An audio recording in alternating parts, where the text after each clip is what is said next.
A gente recebe agora no Povo News primeira edição Gessé José Freire de Souza, ele que é sociólogo, professor, escritor e autor de mais de 30 livros, de centenas de artigos e ensaios publicados em diversos temas. Professor Gessé, muito bom dia, seja bem-vindo aqui ao nosso Povo News. Vamos começar então com o assunto mais quente do dia, essa reação do presidente do STF, Luiz Roberto Barroso. É a primeira resposta do nosso judiciário a essa decisão de Trump de taxar o Brasil em 50%. O senhor acredita que essa carta está no tom certo e pode ter algum tipo de efeito prático para tentar reverter essa mega taxação contra o nosso país? Muito bom dia. Eu não acho que vai ter esse condão de conseguir impedir o tarifaço. O tarifaço tem a ver, obviamente, com uma questão política. Tem uma questão política por trás, efetiva, né? Que é você conter BRICS, e dos países que estão no BRICS, muito especialmente o Brasil. Por quê? Porque está na América Latina, é o quintal dos Estados Unidos, é assim que os americanos nos veem, efetivamente. Né? Mas tem também, enfim, esse plano da extrema-direita, né? E aí é um líder de extrema-direita dando apoio a outro, e obviamente a eleição de Donald Trump nos Estados Unidos fortaleceu essa união da direita internacional, como a gente pode ver pelo apoio irrestrito de Trump a Netanyahu. Né? Então, eu não sei se isso vai ser suficiente para isso, mas é um esclarecimento necessário. Ou seja, né? Quer dizer, aqui a gente tem essa questão da soberania, ela uniu todos os brasileiros. Foi a primeira vez que eu vi a elite junto com o povo entre nós, né? Por que isso acontece? Porque até parece a elite nossa, que é uma elite colonizada, né? Ela é colonizada economicamente, ela depende da elite dos Estados Unidos. Os maiores investidores, né, especulativos são americanos que estão aqui, né?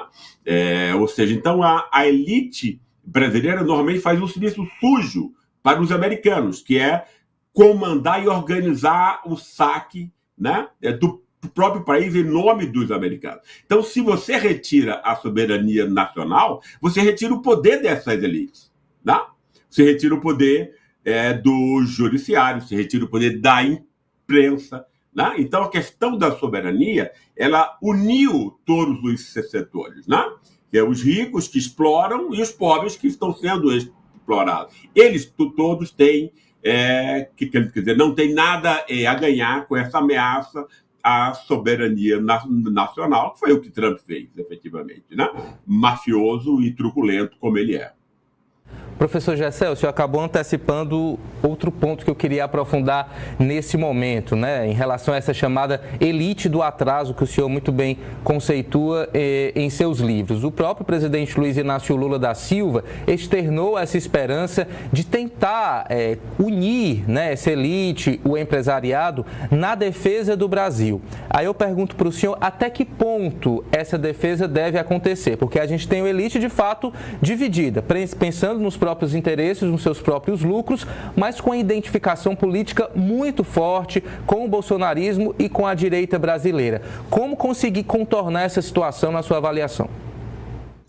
Eu acho que tem questões acontecendo, aí a própria elite brasileira percebeu, ela tem uma contradição, né? Ao mesmo tempo, Bolsonaro, pela manipulação, pela mentira, etc., por botar pautas familiares como se fosse mais importante que pauta pública, esse tipo de coisa, né? Ele é a única forma de domínio elitista entre nós com apoio popular. Você tem que enganar o povo para poder apoiar um governo de extrema-direita, obviamente, que vai fazer mal para o pobre, obviamente, em todas as vezes, como foi o que aconteceu. Então você tem que, né, você tem que dramatizar isso e tal, e é exatamente isso que Bolsonaro faz, né?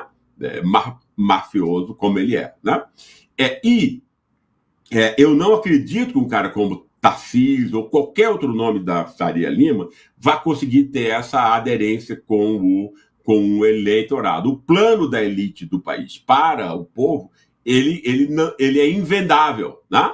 E, olha, a gente está querendo congelar salário mínimo, vocês é que pagam a conta, nós não, vocês são uns idiotas aí embaixo que vão trabalhar, ser humilhado o tempo inteiro. Essa é a mensagem que a elite passa.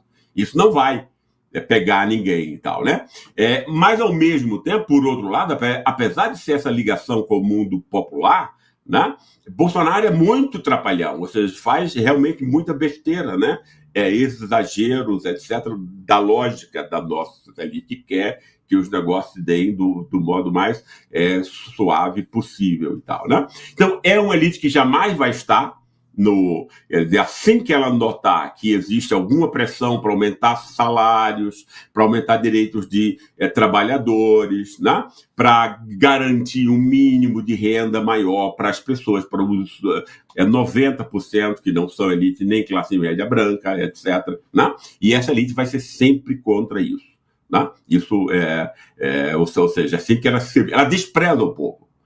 É uma elite que despreza o próprio povo. Essa é a principal característica, a principal singularidade da nossa elite, né? Ela odeia e despreza o povo. Acha que é um povo feio, burro, etc., etc. Então, não se incomoda com ele, quer humilhá-lo, etc., etc. Né? Então, você tem aí esse quadro em que, se houver alguma ameaça a isso e uma tentativa de ascensão popular, não tenho dúvida que todas as elites, junto com a classe média branca, vão se unir de novo, junto com a sua imprensa venal, né? E canalha, ou seja, uma imprensa que só fala o que o dinheiro quer, efetivamente, não tem pluralidade, não tem divergência de opiniões, né? E é esse terreno de manipulação que a elite precisa para manter as suas mentiras, né? Agora, ela foi tocada por...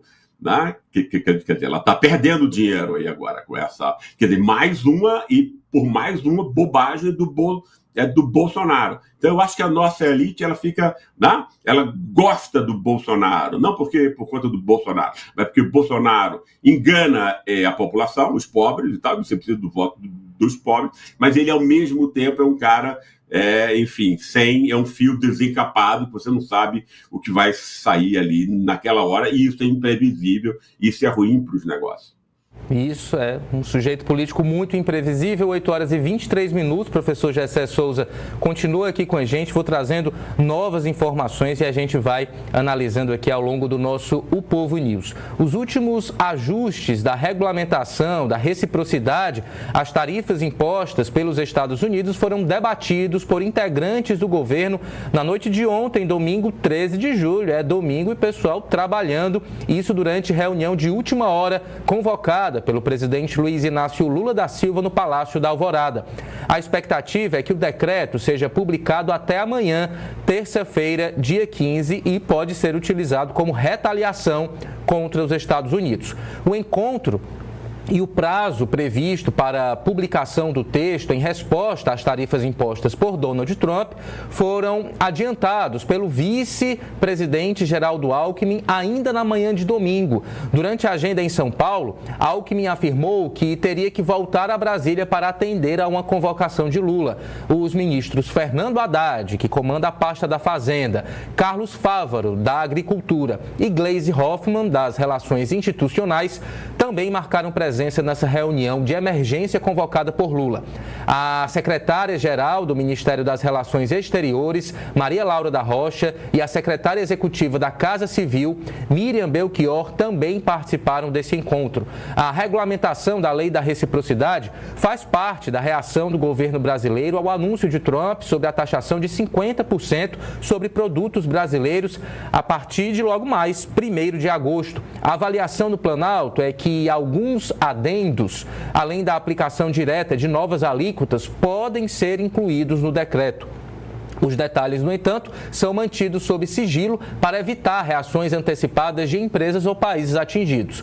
O governo argumenta que os Estados Unidos mantêm um superávit comercial com o Brasil, tanto na balança de bens quanto na de serviços, e não vê justificativa, pelo menos econômica, para o chamado tarifaço. No primeiro semestre deste ano, de 2025, os Estados Unidos tiveram um superávit de 1 bilhão e 700 milhões de dólares na balança com o Brasil, um aumento de 500% em comparação com os primeiros 6 meses de 2024, ainda na gestão Joe Biden. A sobretaxação foi anunciada por Donald Trump na quarta-feira, dia 9 de julho, após a decisão unilateral dos Estados Unidos. Lula afirmou que irá responder aos aumentos de tarifas com base na lei da reciprocidade. Professor Gessé Souza, é realmente esse o melhor caminho que o Brasil tem a aplicar nesse momento? Uma reciprocidade, também taxar os Estados Unidos, lembrando que são países economicamente muito diferentes, né? E os impactos negativos também atingem de forma diferenciada as duas nações. Sua avaliação. Obviamente, as sanções americanas, enfim, nos prejudicam muito mais do que as sanções brasileiras aos Estados Unidos, né? O Estados Unidos pega café, petróleo, etc, e eventualmente ele vai poder conseguir tirar isso de alguns outros países, né? Eventualmente isso vai aumentar o preço de alguns produtos americanos, etc, mas enfim, é um baque muito menor na economia americana, efetivamente. Agora, não existe muito outra saída. Fazer o quê, né? Quer dizer, aguentar calado e tal, sem nenhuma forma de reação, etc. Enfim, não é a melhor atitude, uma atitude covarde, pusilânime, etc. Né? Você tem que mostrar a sua soberania, o país tem que mostrar que sabe defender os seus interesses, etc. E algumas cadeias produtivas americanas efetivamente vão se incomodar com isso, obviamente, né?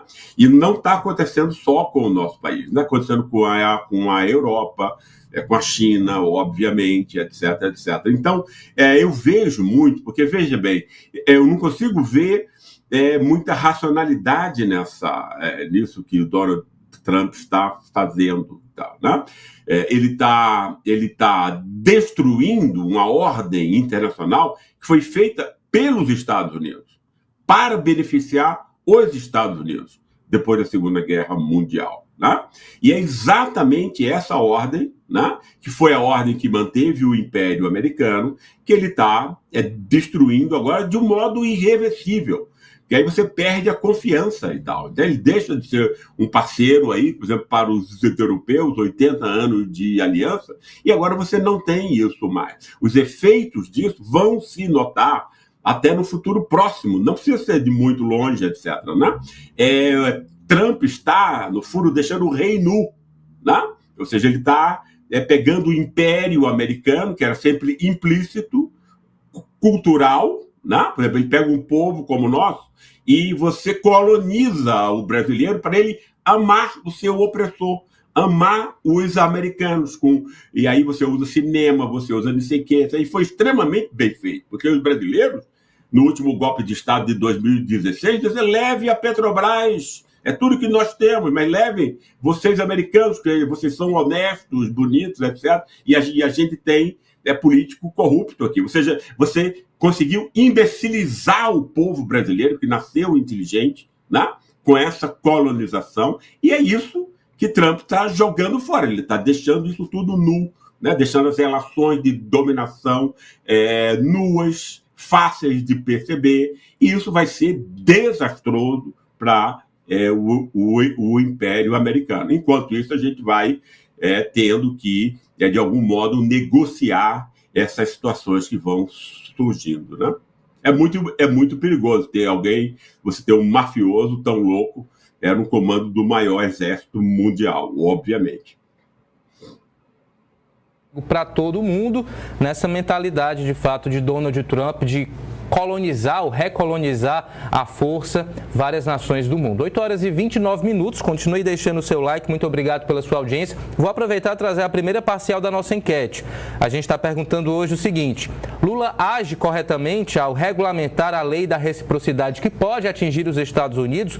O placar está dividido, mas a maioria aqui está dizendo que o petista está certo. 51% afirmam que Lula age corretamente, 50%, 45% afirmam que não, 5% não sabem. Mande aqui também o seu voto, a sua opinião, pelo nosso chat no YouTube, que já eu trago uma nova parcial nessa abertura. Já passamos a abertura, né? Metade do nosso Povo News aqui conversando com o professor e sociólogo Gessé Souza. O vice-presidente Geraldo Alckmin afirmou ontem que o decreto que regulamenta a lei da reciprocidade deve entrar, então, em vigor já a partir desta terça-feira, deve ser publicado até terça-feira, dia 15 de julho. Lembrando que esse texto foi aprovado pelo Congresso Nacional no último dia 2 de abril, mas o governo ainda não apresentou uma proposta para regulamentar a lei, é isso que está sendo discutido.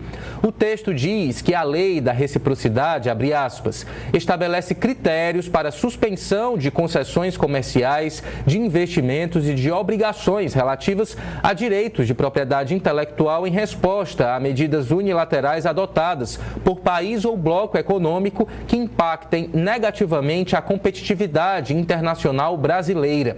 O texto determina que as contramedidas devem ser proporcionais ao prejuízo, ou seja, o governo não pode exagerar na resposta. Na prática, o decreto do governo vai definir quais serão as contramedidas e de que forma serão aplicadas. Segundo o texto, a lei pode ser aplicada nas seguintes hipóteses, e a gente detalha agora. Ponto 1. Caso algum país interfira nas decisões legítimas e soberanas do Brasil, tentando forçar a mudança, adoção ou cancelamento de atos ou práticas nacionais por meio de ameaças ou imposição de medidas comerciais, financeiras ou de investimentos, ou seja, casa bem com o que está acontecendo agora. Ponto 2. Caso sejam violados acordos comerciais firmados com o Brasil ou negarem, anularem ou prejudicarem os benefícios desses acordos. Ponto 3, para a possível aplicação da lei da reciprocidade. Em caso de aplicação de exigências ambientais unilaterais mais rigorosas que as normas e padrões já adotados pelo Brasil. O projeto foi apresentado no Senado no mês de abril de 2023, mas só ganhou impulso no Congresso com a posse do presidente dos Estados Unidos, Donald Trump. Desde o início do mandato, o presidente norte-americano anunciou que adotaria medidas econômicas mais duras contra outros países. No caso do Brasil, impôs inicialmente uma tarifa de 25% sobre aço e alumínio e, mais recentemente, de 50% sobre todos os produtos brasileiros. Por isso, toda essa tensão que toma conta do nosso mundo político e econômico. 8 horas e 33 minutos, o deputado federal licenciado Eduardo Bolsonaro, do PL de São Paulo, publicou ontem, domingo, um vídeo nas redes sociais pedindo que o presidente dos Estados Unidos, Donald Trump, e o secretário de Estado americano, Marco Rubio, apliquem as sanções da Lei Magnitsky ao ministro do Supremo Tribunal Federal, Alexandre de Moraes, e a outras autoridades brasileiras. A Lei Magnitsky autoriza o governo dos Estados Unidos a sancionar funcionários de governos estrangeiros em todo o mundo que sejam infratores dos direitos humanos, assim como congelar seus bens e proibi-los de entrar no Brasil. Abre aspas, eu humildemente peço a Trump, ao secretário Rubio, com o total apoio do Congresso, que vocês têm ótimas pessoas falando a verdade sobre Alexandre de Moraes. Neste cenário, eu peço a vocês, presidente Trump, secretário Rubio, apliquem a Lei Magnitsky Global contra essas pessoas. Fecha aspas. Foi essa, então, a afirmação de Eduardo Bolsonaro, que já a gente acompanha na íntegra. O deputado licenciado afirma em seguida que não se tratam de juízes ou políticos comuns, mas que são criminosos, pessoas desonestas, que só respeitarão outra pessoa se sentirem o poder sobre suas cabeças. No vídeo, antes de pedir a aplicação da Lei Lei Magnitsky, Eduardo Bolsonaro afirma que pessoas ligadas ao PT estão pedindo a sua prisão para que não haja uma oposição real nas eleições do próximo ano. Dentre as sanções que podem ser adotadas com base na Lei Magnitsky estão a revogação ou negação de vistos para a entrada nos Estados Unidos, além do bloqueio de contas bancárias e transações comerciais. Vamos acompanhar um trecho desse vídeo de Eduardo Bolsonaro. Ele fala em inglês, mas está tudo legendado. Em seguida, a análise do professor Gessé Souza. Vamos acompanhar. What happened in your country to solve problems with tariffs? In Brazil, they ask for arrests.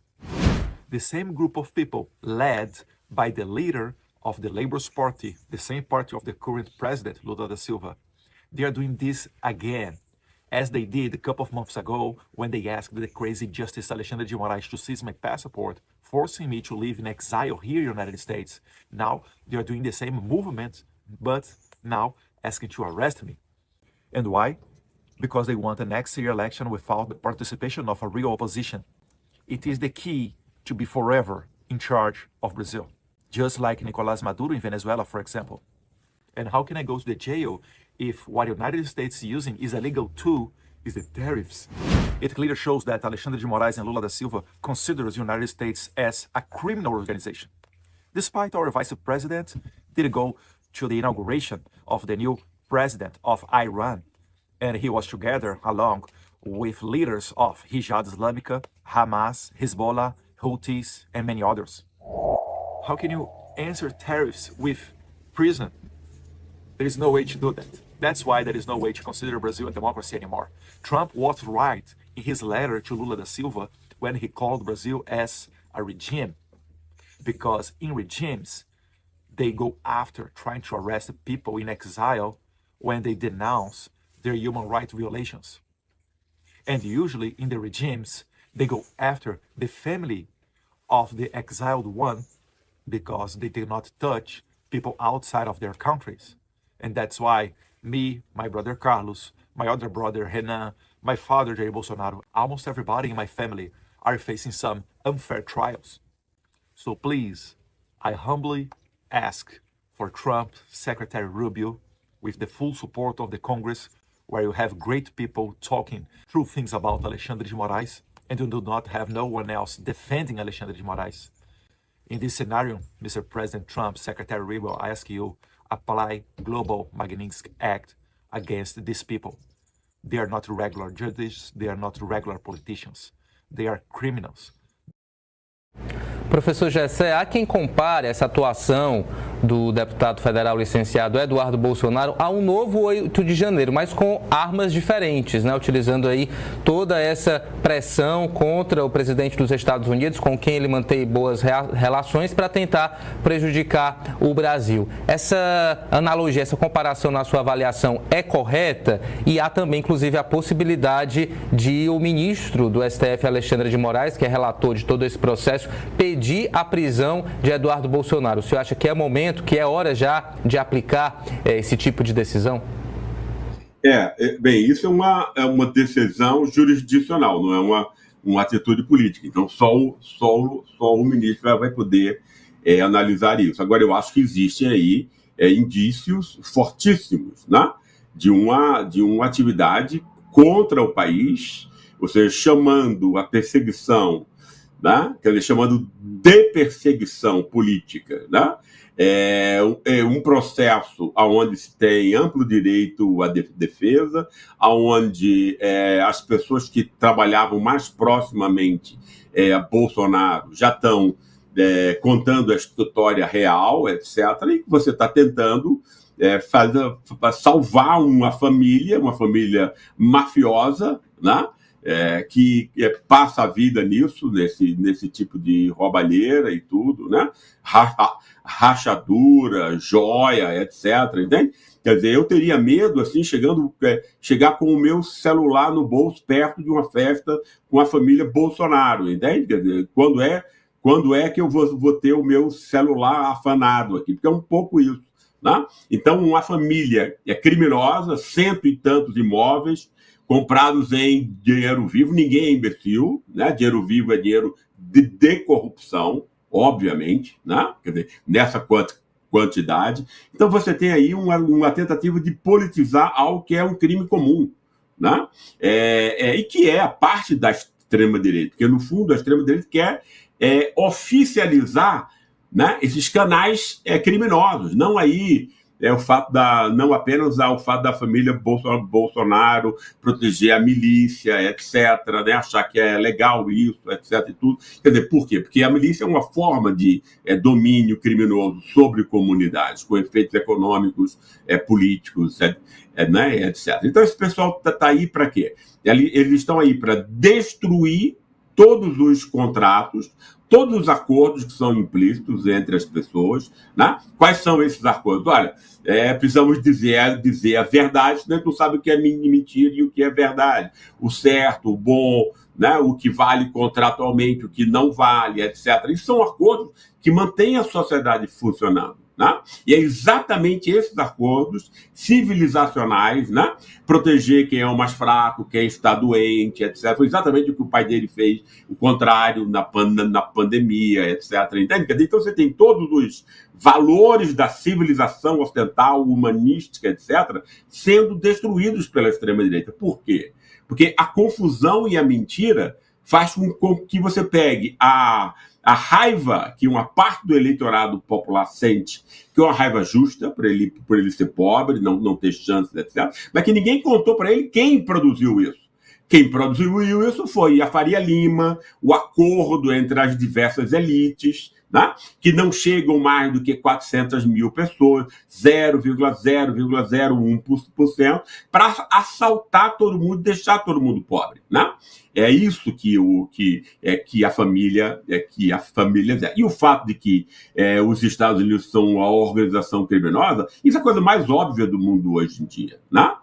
Os Estados Unidos estão longe de ter qualquer padrão democrático, ou seja, houve um apoio, né, muito maior do que o próprio Netanyahu esperava para o genocídio de palestinos, dito enquanto tal, de um modo nazista, né? Quer dizer, vamos montar um resort em Gaza, onde você vê ali crianças com fome, morrendo, etc, etc. Isso é obviamente um governo criminoso, isso é obviamente um governo mafioso, né? E tal. Então, quer dizer, não tem nada, Eduardo Bolsonaro é um nada, é um ninguém, né? E tal, quer dizer, que tenta agora desesperadamente com a família de ladrões que eles formaram. Agora está cercada e ele está tentando todo tipo de coisa. E é um tiro no pé, eu acho que, obviamente, as sanções não são contra Lula, nem contra Moraes, né? A não ser que você invada o país, né? Entende? Você não pode atacar essas pessoas, etc. Você vai atacar o país como um todo. Né? E isso é terrível, porque isso vai tocar, obviamente, no agronegócio, na fração financeira do capital, etc, etc. Menos dinheiro, vai pegar o PIB, etc. Ou seja, é um tiro no pé, né? Quer dizer, tipicamente de gente que não tem mais aonde sair, né? Obviamente, Bolsonaro deve estar já procurando embaixada para fugir, etc. Porque ele está vendo que a situação dele está ruim. Aí você tem um cara como o Trump que está se aproveitando dessa situação, né? Muito especialmente porque ele quer o quê? Ele quer que as big techs não tenham restrição. Ele precisa disso para manipular eleições, para manter a sociedade controlada. Eu acho que, em grande medida, o que está por trás aí do tarifaço é você proteger, né, as big techs contra alguma forma de legislação que regule as redes. Obviamente, precisam ser reguladas. Isso, a avaliação é de que Bolsonaro está sendo usado aí como uma marionete para outros interesses do presidente Donald Trump. Professor Gessé, infelizmente o nosso tempo está muito curto, mas antes de eu finalizar aqui a nossa conversa, eu queria que o senhor rapidamente me respondesse a essa pergunta. Diante das trapalhadas, diante aí de todas essas ações que estão prejudicando o Brasil, o senhor acredita que essa elite pode abandonar Jair Bolsonaro muito em breve? E qual seria a alternativa a ele na sua visão? Não, a nossa elite é cínica, meu querido, né? Ela só quer, a única coisa que ela se importa é com o dinheiro a curto prazo no bolso dela, né? É preciso que o povo entenda, a elite brasileira está aí para assaltar o povo, né? Ou seja, ela controla o Banco Central, Congresso, a imprensa, etc., né, para comandar esse assalto geral. Quem quer que ajude nisso, eles estão com ele. Antes foi Bolsonaro, etc., né? Mas eles preferem alguém mais previsível. O mercado precisa dessa previsibilidade, né? Quanto é que eu vou ganhar, etc., e tal, para parar. Não pode ser alguém tão disruptivo como Bolsonaro. Ou seja, é melhor que não seja, né? Pelo menos, né? Então, eu acho que Tarcísio é o cara que está sendo preparado para isso. Mas eu não acho que Tarcísio Tarcísio não incorpora as pré-condições que Bolsonaro representa. No meu livro, O Pobre de Direita, que eu analisei, né, os dois segmentos mais importantes, porque o que a classe média vota, a elite vota, não importa nada. É tão pequeno, esse pessoal não elege um senador hoje em dia. Então tem que ser os pobres. Como é que você vai ganhar os pobres para um programa de governo que prejudica os pobres? Esse é o grande ponto, né? E isso você não vai conseguir. Bolsonaro conseguia isso, né? Ele sendo branco, filho de italianos, mas pobre, ou seja, a origem familiar dele é pobre. Ele tem uma trajetória de vida muito semelhante a todo branco pobre de São Paulo e do Sul. Tem um nome alemão, tem um nome italiano, percebe? Mas ganha 4, 5 pau, trabalha 16 horas e não sabe como isso aconteceu. Ele tem um sobrenome alemão, entende? A raiva desse cara, que foi injustiçado, porque não teve acesso ao capital cultural que a classe média branca teve acesso, mas ninguém contou para ele isso. Ninguém contou para ele. Nenhum jornal, nenhuma TV, como ele vai saber, né? Então ele tem só raiva. E ele vê em Bolsonaro esse cara que espelha essa raiva, né? Entende? Quer dizer, pelo menos, né? Enfim, tem alguém tão cafajeste como eu na presidência da República. Percebe? Basicamente é isso, né? Entende? E essa identificação emocional que o nordestino pobre tem com Lula, por exemplo. Entende? Tarcísio não tem isso. Percebe? Né? Quer dizer, não tem isso, não tem toda a manipulação da igreja evangélica junto com ele, etc. e tal. Então, não é o mesmo caso, né? E eu duvido que vai ter uma direita, uma extrema-direita popular sem esses dados típicos, né, de Bolsonaro. Nem sei se ele vai conseguir passar isso para os seus próprios filhos, percebe? Né? Porque ele representa essa... Entende? Ele não tem nenhum discurso, mas o comportamento dele faz com que essas pessoas, por identificação, se sintam no poder, na presidência da República, etc., etc. Entende? Então, a nossa elite tem um imbróglio aí grande, tem uma confusão grande, né, de como se manter dentro desses dois aspectos, porque eu acho que Bolsonaro é uma pedra fora do jogo já, e a elite sabe disso. É isso, muitos desafios para a direita e para a elite brasileira, e claro, a gente vai continuar analisando aqui. Já agradeço mais uma vez a participação do professor Gessé Souza aqui de forma brilhante, trazendo luz a esses aspectos atuais da nossa política e da nossa economia. Professor Gessé, muito obrigado, um bom dia, até a próxima. Obrigado, meu querido, até mais, um grande abraço aos que nos ouvem. Forte abraço.